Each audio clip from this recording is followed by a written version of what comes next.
কিশোরগঞ্জের হোসেনপুর উপজেলার পন্দি ইউনিয়নের জগদল নূর মিয়ার দোকান বাজার সড়কের পাশে আদিরা ব্রিজটি এখন মরণ ফাঁদে পরিণত হয়েছে। মাহফুজ রাজার পাঠানো ভিডিও চিত্রে দেখুন বিস্তারিত। ব্রিজের দুই পাশে নেই কোনো রেলিং, বেশিরভাগ পিলারের পলেস্তারা উঠে গেছে, বেড়ে গেছে রড। যে কোনো সময় ব্রিজটি ভেঙে পড়ে ঘটতে পারে বড় ধরনের দুর্ঘটনা।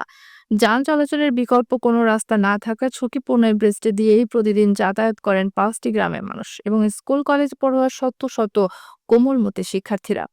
কুমদি ও গোবিন্দপুর দুই ইউনিয়নের জনসাধারণের চলাচলের অত্যন্ত গুরুত্বপূর্ণ হওয়ায় ব্রিজটি পুনর্নির্মাণে ঊর্ধ্বতন কর্তৃপক্ষের সুদৃষ্টি কামনা করেছেন স্থানীয় এলাকাবাসী।